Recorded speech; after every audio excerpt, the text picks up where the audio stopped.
Dairy farming in particular, it was a 365 day a year, come rain, come shine job.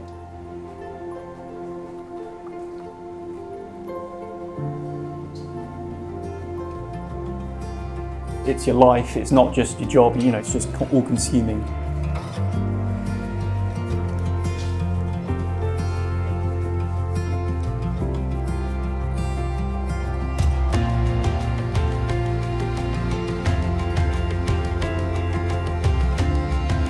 Barhouse Farm is situated in the heart of the village of Elmore, which is also in the heart of the Severn Vales. So you've got the River Severn that meanders around its way up to Gloucester.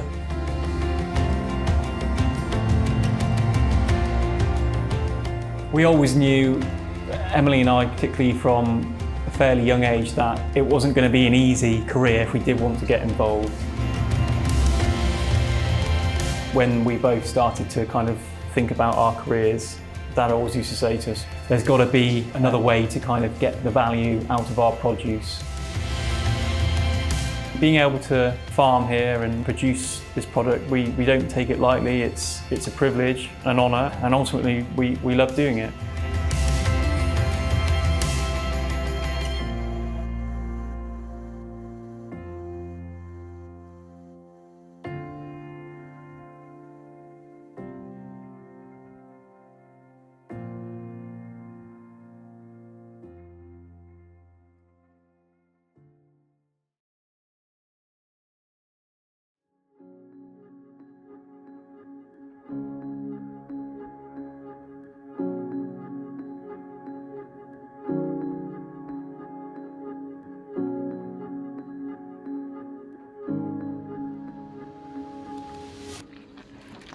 I've always had an interest in livestock from when I was a teenager.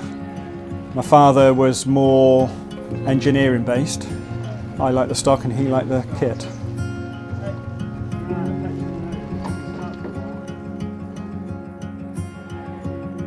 The farm was already here. Dad came down in 1970 from Tetbury to take on the tenancy from Elmore Court Estate. He was a first generation and I'm the second. It was a mixed farm, so we had a few cows, arable, potatoes, beef, but basically a dairy farm. It's beautiful to be out in the spring and summer, to see the days lengthening in the spring, and to come in to see animals being born and plants starting to grow. It's not so clever when we go into the depths of winter in the dark and the short days as we get up in the dark and we finish in the dark. But that's a small negative compared to the positives. The day-to-day would be myself and Jenny, my wife, who is the bookkeeper, let's say. I always tell everybody that I was not going to marry a farmer because I knew it would be hard work, and it is. But I love it, and I'm really blessed to be able to live in the countryside. You think so when you're bigger? She thinks so when you're bigger. I'm Jenny and I'm married to Jerry. I came here in 1993. I'm one of 5 children from a little village called Elberton down in South Gloucestershire, and my father was also a farmer. I'm very often office-based. I kind of help to run the finances, and obviously the farm is the biggest bit. She said, I did that on purpose. So as a family, we all have different gifts. If I kind of started from the top, Jerry obviously is the main farmer of the family. He works very hard, long hours, to make sure that we have good milk and healthy animals and a nice place to work and live. My eldest son, Ollie, who's involved in the farm operations, he's also involved with some of the gelato when he has time. And my daughter, Emily, who's the youngest of the 3, she also is very involved because she's the one that instigated and started the gelato operations. I have a second son, Samuel. He's currently a teacher, but he's also a very gifted farmer too, and he sometimes helps us out, and his wife, Vicky. And then there's Will, who is married to Emily. He came to us with just a real passion to take this forward and very, very kindly gave up his job because he just thought this is too special and he wanted to be part of it. For her item. But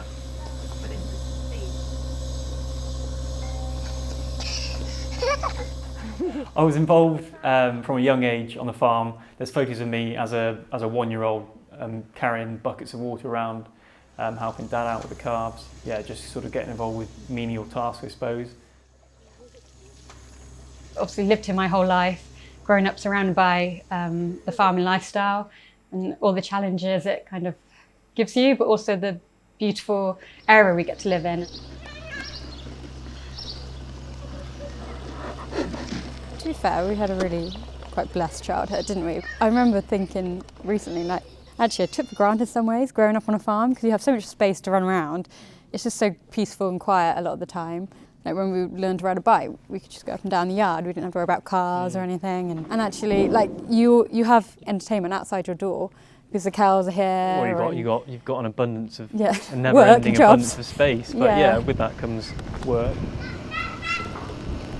We used to get them out on the brush and broom and feeding the baby calves and digging a garden and all sorts of bits and bobs just to get them to know how to do a bit of graft.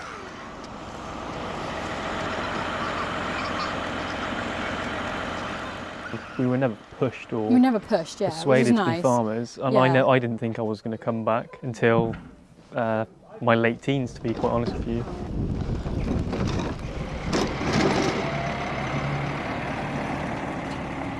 Working with families, it's much more fun and enjoyable than it is challenging, but there are obviously going to be sometimes issues. Dad and I are similar on many levels, but we're different on some. So there are times when Dad wants to do something one way, I want to do it the other. Either way would achieve the same end goal, but it can still cause a bit of friction because we can both be slightly stubborn at times. Father and sons can have a difference of opinion, can't they? You know, different generations, but no, he's very good at what he does, so I can't really complain. Generally, we work well together, and I've learned an invaluable amount from him, and I still do every day. Every day is a learning day. I'm never not learning.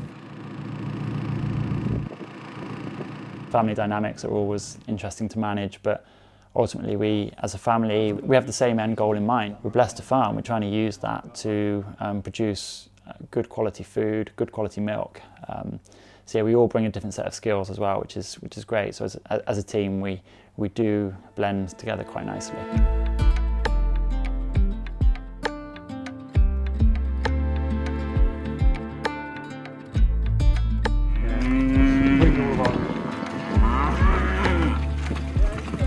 My father brought down the original 40 cows, which were Shorthorn and Friesian cows from Tetbury. We, in effect, just bred the pedigree status off from those to the Holstein Friesian. So what we've got here is bred from the original cattle that came down in the 70s.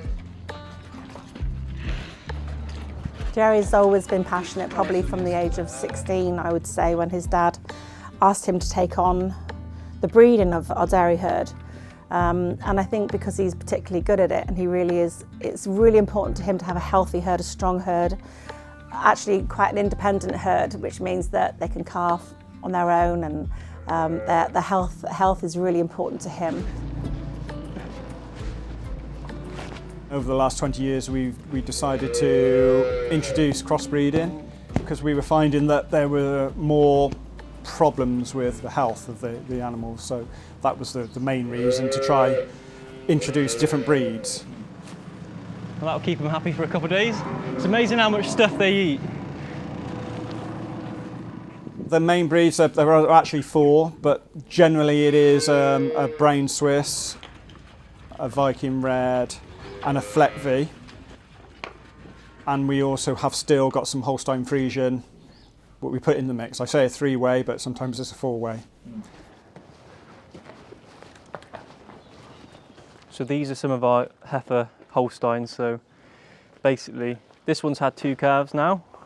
This one was she's had her first calf this autumn. So she's still a young one, but she's a Holstein, that typical black and white. Hello, girly. So I love the brown Swiss. You've got that silver muzzle. It stands out, you know. When you let the main herd out to graze a field in the morning, for example, you generally see 10 or 12 of these brown Swiss at the front leading the pack, and then the others will sort of be ambling on behind them, which is quite funny. That's a Holstein. She's just about either getting up or about to lie down. So this is a nice, so I love this colour. Her father was a brown Swiss, but she's not that pure light brown, so she'll be a first cross brown Swiss, but I still love that colour. Lovely. They don't produce the amount of milk like we used to produce with the pedigree black and whites, but they bring more robustness. They're stronger. They can stay out in the weathers better than the Holsteins. Better grazing abilities, and we find better quality milk.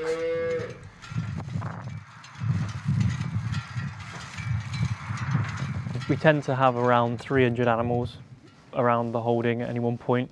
We milk about 150, and then we have about 100 replacements, varying from a day old up until the age at which they come in the herd.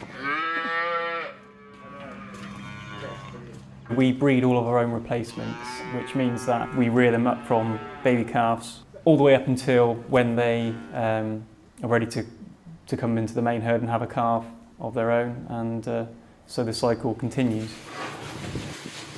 Going into the winter, they tend to milk better because they're inside, so you can control the diet a lot better.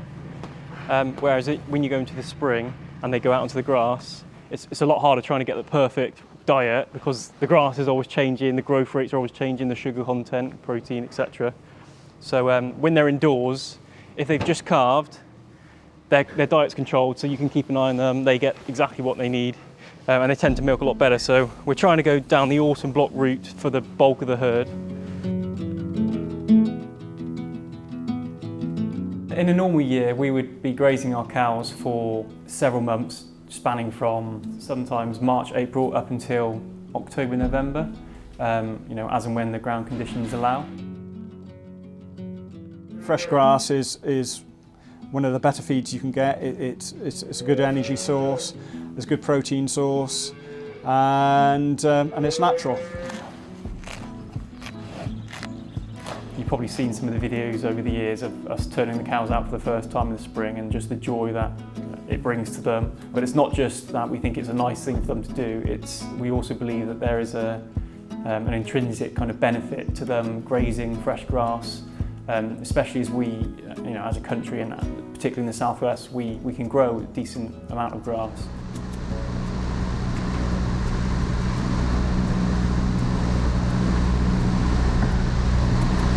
A certain percentage of our land we use to grow crops to feed back to our cows. Obviously, the more we can grow here, the less we have to buy in, which is always a good thing. And also being able to grow crops on the land that has had cattle on it previously or has been fertilised with our own cattle's manure muck can only be a good thing. So it's just keeping it all in-house, trying to do it as much as possible.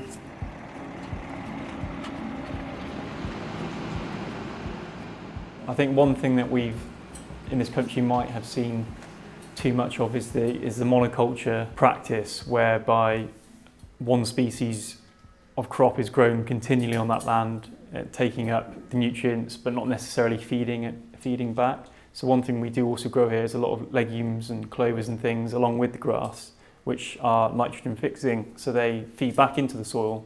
So we're constantly feeding it whilst utilising it. So kind of having that holistic approach of looking after the soil and it looks after the animals. Jerry and his father Jim were always passionate about looking after the land, looking after the hedgerows, looking after the flora, the fauna, the trees. Everything literally is important to the whole story of our milk. It's literally farm to fork for a reason. We're passionate about local, we're passionate about looking after the soil and ensuring that it's good. It produces good, healthy grass, because that's what goes predominantly into the diet of our dairy herd.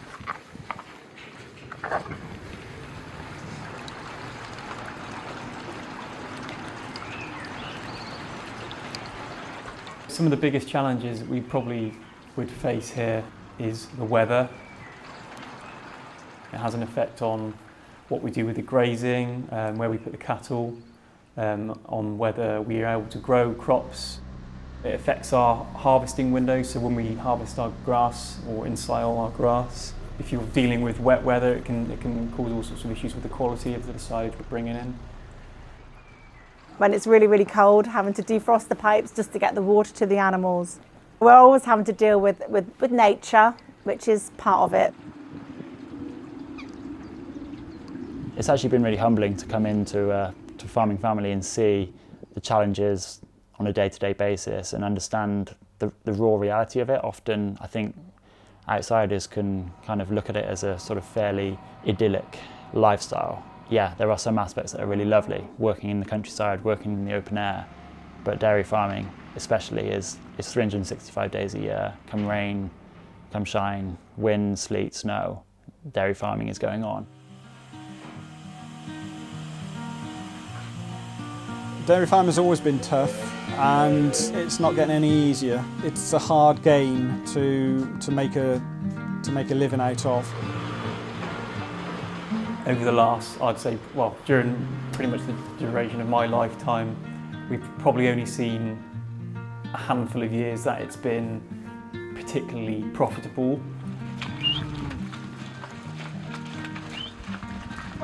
When you've had your milk price slashed, you've got to make decisions on what you can afford to reinvest or what you can't, or what things you have to cut back on.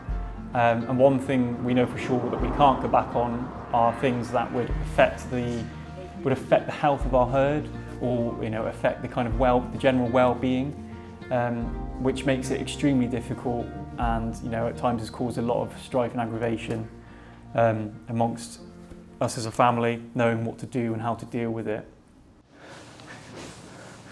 Let's not get spoiled with this stuff.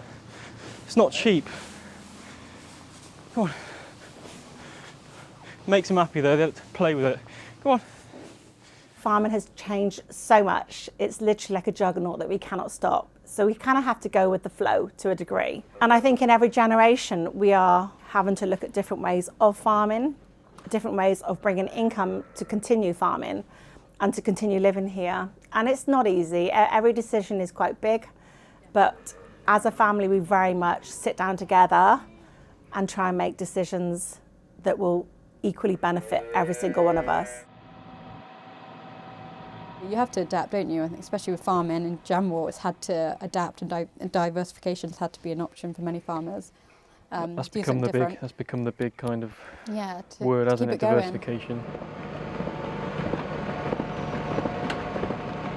I suppose we really got the push when Emily had these ideas for diversification in gelato, in that she was had an interest from the family being in Italy, and she said, why don't we just give it a go?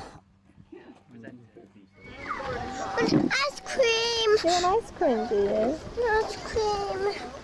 It was quite a few years before we actually started the business that I started thinking about diversification options for the farm and how we could add value to the milk. And I guess milk's a brilliant whole food, and you can produce so many different things from that. So cheese, yogurt, there's lots of things, lots of good dairy products that I love. But I guess I love ice cream, and I love the Italian style of producing ice cream, and the fact that it uses such high quantity of milk, which is perfect because we have lots of milk. So I really wanted to utilise that in a product and to showcase the milk. So I looked into courses, looked into different ways of starting that, and we came across a grant which really helped, a small grant that helped to pay for part of the project. But I also used a lot of my savings from a year placement when I was at college, and also help from a bit of family too. So that really helped to kind of get the ball rolling with it. It took about a year to apply for the grant, to get that through, to do some more research, which actually benefited us because we were able to research into it a bit more. I used to do a lot of ice cream trials in the kitchen and try out different flavours and different base recipes, and which I really enjoyed because I do love food and cooking.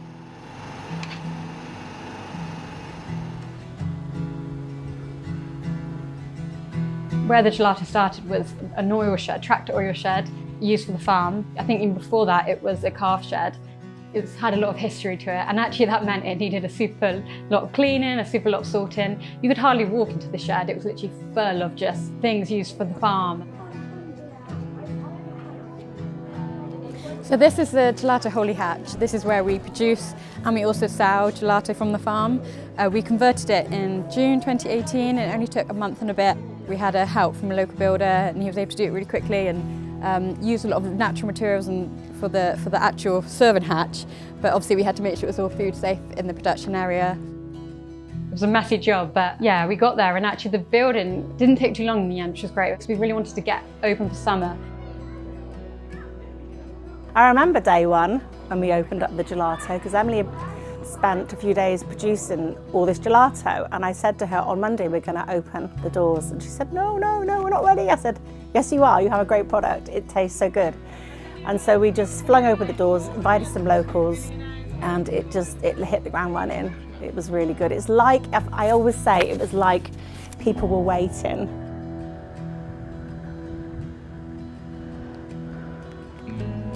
I think a lot of the time people expect to come in and see a big industrial facility, great machines whirring in the background and gelato pumping out at every stage, but they're really shocked to see how handmade a process it really is.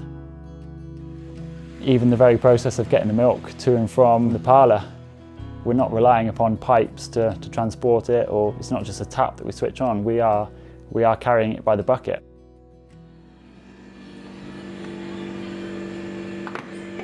So the production starts with obviously the milk. So we try to get the fresh milk from the farm, usually from the morning milking. We get it into our pasteuriser. So we pasteurise the milk to a safe level and then we add all the ingredients to create a base recipe, which is basically our holy milk flavour, our signature flavour. And then we add that to the batch freezer, which then it gets churned into a gelato and it comes out about -7 degrees. Then it goes into the blast freezer where it's taken down to about -18. And so it kind of reduces shrinkage. It keeps it looking pretty and reduces the ice crystals. That's one. So, it's a pistachio and white chocolate one. It's quite hard to tell, but that's pistachio at the bottom and then white chocolate on top. What do we think, a white chocolate drizzle? Or? I think, well, we're thinking pistachio cream drizzle. Something that Emily's never ever swerved from is to ensure that we use natural ingredients as much as we can, local ingredients, and smaller businesses, so we're supporting smaller businesses like the jam makers or whatever. We love to work with local suppliers, you know, our rum comes from a local supplier, our fruit comes from a really local farm. Obviously some things like banana isn't super local, but it's nice that we use real bananas. The majority of our fruit comes from Alma Fruit Farm, which is about half a mile down the road. Tim grows all of them himself. He's got a real passion for fruit. I think that comes through, like the fruit is so good, like you can taste the difference.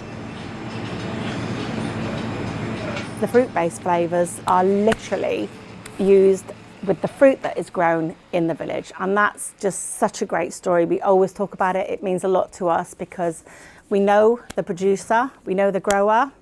He's passionate about his fruit. He literally is protecting varieties of fruit, bringing back varieties that we thought didn't exist. We have fruits in our gelato that we've never even heard of, and it's just a great story. We try to support local as much as we possibly can, and also we feel like, you know, using good natural local ingredients will help the end product. You should be able to taste that in the end gelato. We love to make as much as possible in-house, so we make our own crumble, our own shortbread, our own caramel. Our honeycomb is obviously made in here. We strive to do as much of it ourselves. We've produced a lot of different flavours over the years we've been going. Some quirky, some quite classic. We've done chocolate Marmite, which is obviously a love it or hate it flavour, and some people really like that. Kind of adds a saltiness to the chocolate. But that's one side of this that we love, is the creation of flavours and using different things that are around us seasonally. You know, using more nuts in the autumn, so that's more popular, maple pecan, but then maybe using a lot of like strawberry and raspberry in their peak season, using the seasons to reflect our flavours. But we also obviously have our staples, caramel, chocolate. People just love that all year round too. everyone that works in production has a passion for food and flavour creation, but we also are really passionate about using natural ingredients. I have never wanted to do bubble gum or flavours that I feel like are artificial, because I know it's not real. I want people to taste real food. With our rose flavour, we use beetroot powder to get that pink colour, which is a striking colour, but it's natural, which I think is quite nice, because there's a lot of artificial colours out there, and it's nice to use natural products, spirulina for our mint. You know, it's quite interesting that you can get colours from natural products.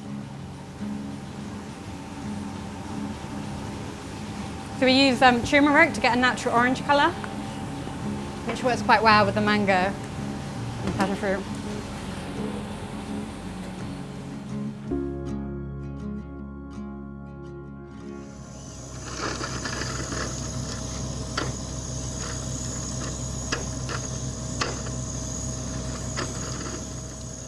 What makes me tick? Milk. I drink a lot of milk. From day dot, I've always loved my milk. Dad will attest to my my ravenous milk consuming habits from my mother, and that's carried on until right through primary school, where I won an award for, what was it? You know, they had the milk scheme thing. I was the only kid in the class who still had milk every day. It was embarrassing. I got called up in the assembly to pick up this award. Oh, painful. My mates just absolutely laid into me. But do you remember that, Em? Yeah. I was so embarrassed. We really, really believe that dairy in our diet is critical. For bone health, it literally is a whole food. All the good is in there, vitamins and minerals, it's all in there. I think milk's such a great product, and I think sometimes it's slightly undervalued, especially dairy milk. I don't think people always realise actually the qualities it has and how healthy it is for you.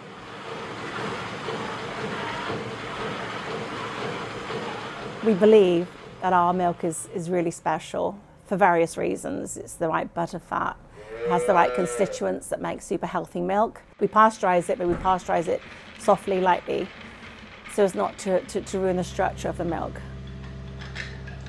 It's the quality of the milk, it's the freshness of the milk, it's the components of the milk, and we also believe the A2's got a part to play as well. One aspect of our milk that we are particularly proud of is the fact that it is A2.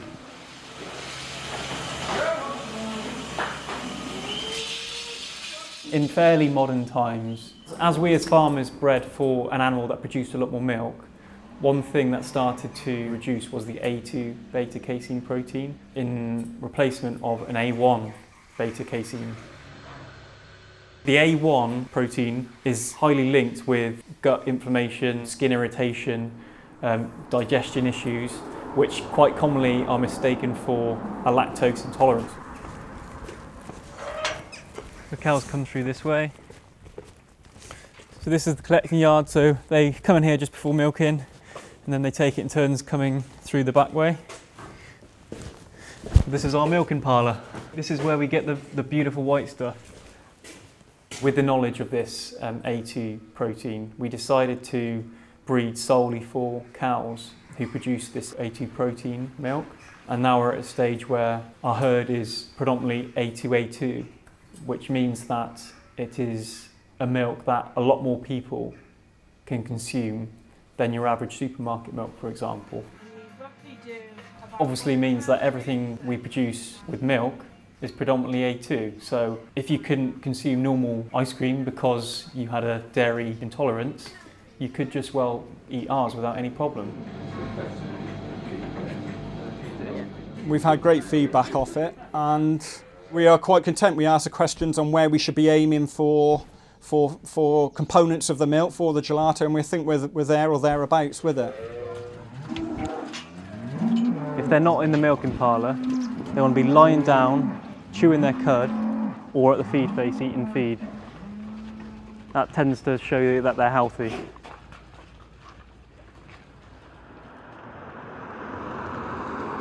We really want every stage of the business to be sustainable and also to just reflect who we are and not just to follow trends and fads. It needs to be a business that adapts and changes, but also does it in the right way.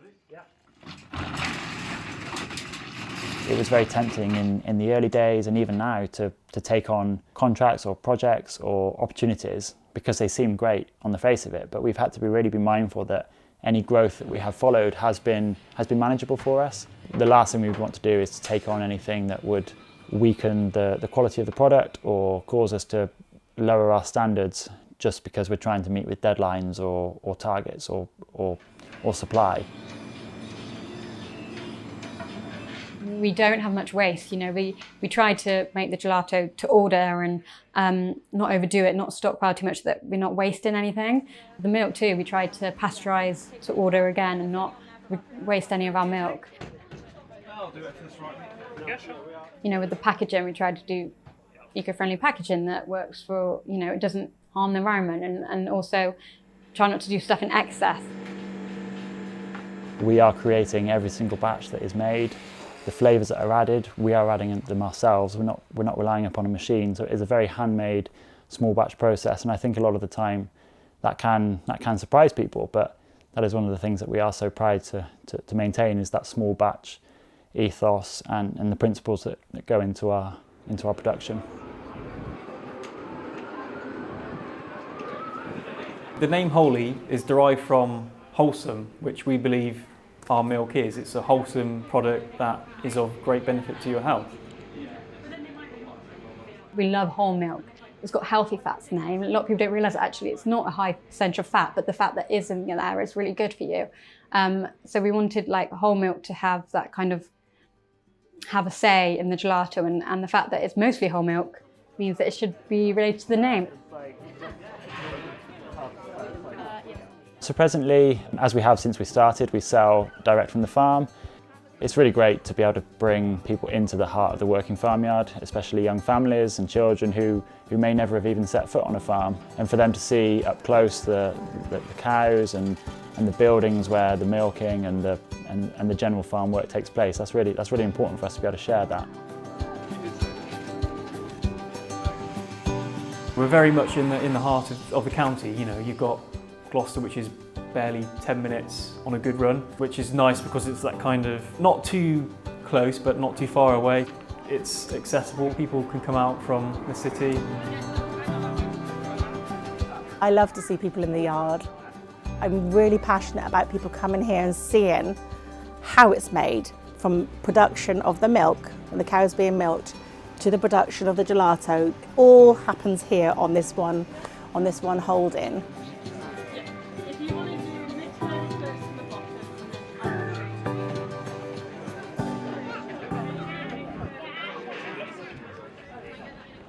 Beyond the farm, we opened our new gelato bar in Gloucester Food Dock in November 2023, where we kind of offer a wider milk and gelato based menu.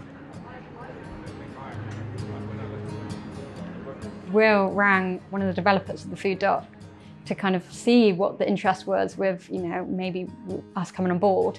And they were actually at the same time, similar time, looking for a sort of sweeter, more dessert or ice cream type offering. But we were really excited to kind of see what could come from it.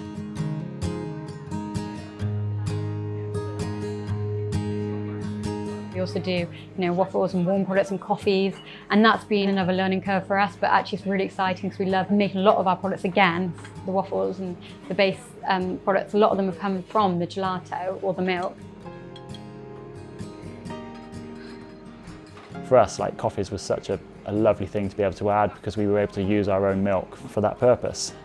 And we partner with Ethical Addictions, a local coffee roaster who their ethos is very much farm direct coffee as well, and they are maintaining the relationships directly with the farmers who they procure from. One thing we really are trying to do through the Food Dock is to bring out the story of the farm so that people know that our story is based around we produce our own milk. That milk is producing the produce that we sell direct from the Food Dock. The milk vending machine at the Food Dock has been, we think it's the first in Gloucester, so where you can get milk and you can either bring your own bottles or buy glass reusable bottles there. And actually we've had good positive feedback from it. People really love the fact that they can get, single source A2 milk from Gloucester, right in the centre.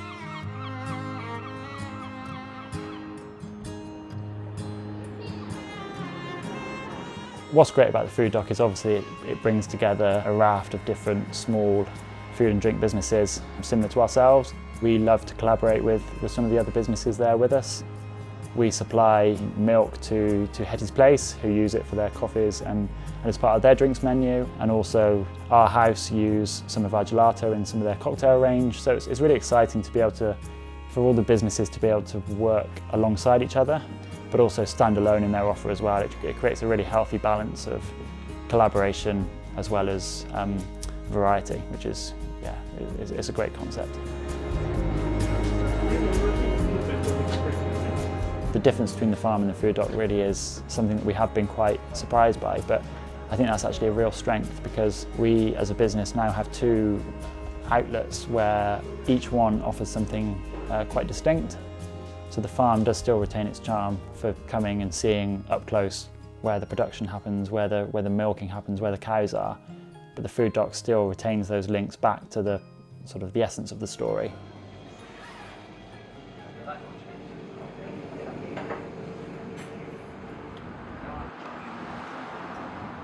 Further afield, we supply wholesale to local farm shops, some cafes, restaurants, and one of the relationships we're really proud of is that with Gloucester Services and the Westmoreland family, supplying both northbound and southbound carriageways on the M5. Gloucester Services is literally a small number of miles as the crow flies. It's so close to us. So for us, it is the most logical outlet really for us to be able to partner with. They've also kind of encouraged us and challenged us equally too and really helped us to grow our business and in the right direction. And they've helped us throughout the year to have a steady supply. It's obviously autumn, winter, it slows down, but it's nice that they still take gelato in the different seasons. What's really lovely is that 3p in every pound spent through Gloucester Services goes back into local community. They're such a great business to align with for the values that they share that are similar to ours, for their support of small businesses, not just ourselves, but from the testimonies of all the other businesses that supply to them. It's a fantastic relationship for us, for which we can't speak highly enough of.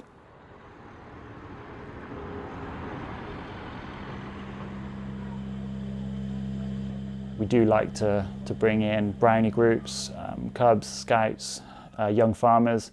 Where we can, we think it's really important to be able to provide that opportunity for people to educate themselves about where their food comes from. That's one thing that we really are passionate about, is that people don't just see it as a product that has gone from A to B. We want to see that there's multiple different steps and stages that go into it, from the way that we approach the farming side to the way that we approach the flavour creation. We want people to really see that whole story. It's been great to be able to look through the gelato lens as how we can use the gelato and the diversification that we're passionate about to try and improve aspects of the farming side and try and support the farming side better. It's funny because actually when I look back, like I've always loved, well we all love actually, we've all loved food, like haven't we, proper food. Real food. And I love going to a nice restaurant or cafe. Yeah, you've got expensive taste, haven't you? We've always had that, my mum has always said that. But actually it's funny how that's actually, like I never thought I'd go into food production, but it's just actually funny how we have, and how your interest from a young age sometimes can influence what you do as a career. One thing we have been really enthused by is the amount of people who have had a prior lactose intolerance who have been able to consume our products. We've had numerous testimonies from customers who didn't ever think they'd be able to drink cow's milk, but since trying ours are able to drink it again. The key aspects of what we want out of Holy Gelato are to produce a product that is good for us, tastes good, and is profitable, because if it's not profitable, then there's no point in being here. We can't carry on being here. You know, we as a family want to be here for the duration of our working lives, and you never know, maybe our kids might want to want to carry on after us. So I'm a veterinary physiotherapist, so I can treat dogs and horses. I can have a look at cows as well. I'll get you in the parlour every now and again. Yeah, I like to milk sometimes. Sometimes we bring her in for a bit of entertainment. It's absolutely a family run business, and everyone's involved. Yeah. We have a heifer calf who was born on the exact same day as Julia, and so we've written on her ear tag Julia. I have one grandson out of the grandchildren who is nuts about anything with an engine, and he already knows how to drive a tractor. Emily and Will's 2 children are already foodies, and you can see that kind of coming through with just living here. I'm quite good at tasting gelato. Yeah. Making sure that's okay. My favourite flavour, probably, it's hard. I change probably quite regularly with my favourite flavour. Holy milk, I love holy milk, it's a classic, but then I also quite like white chocolate lavender. I just quite like the lavender floral taste in the white chocolate. And I love the dark chocolate actually. I love the intensity of the dark chocolate. I'm quite a purist. My favourite gelato flavour would probably be holy milk, just because it's so pure, and it's over 65% of our milk. There's a natural sweetness to it that I love, and also it just goes with anything. I love chocolate Marmite. I adore licorice. But I love things like hazelnut, just pure hazelnut, the Holy Milk, which is a national award winner from 2021. I do like the fruit ones. I love the banana, I love the coconut, and I love the plain one for my puddings. I mean, you can't beat it.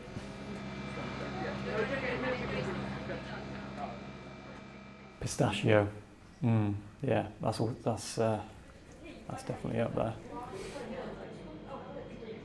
I would say probably every other night, my husband will say to me, "Have we got any gelato?" And I go, "Funnily enough, yes we do." Sometimes when I can't be bothered to go get it, I go, "No, none.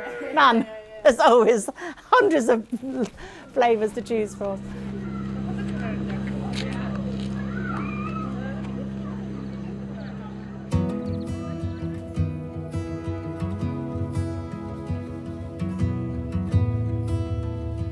Farming has always evolved, and that's important in some ways. It's also important that we hold the true values of good husbandry and looking after the countryside.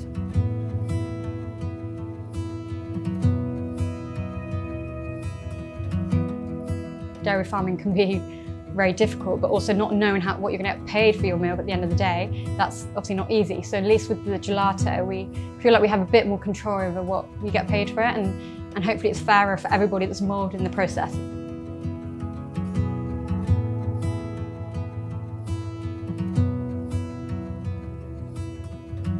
It's been amazing to just see how well it's been received.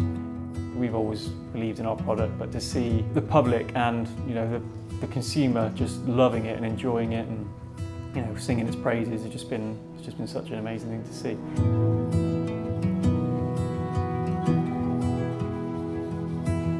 Commercial dairy farming is tough, and lots of farmers aren't encouraging their children and grandchildren to go into it because of how tough it is, financially and physically. It's great to see with this diversification that we can take that forward to the next generations.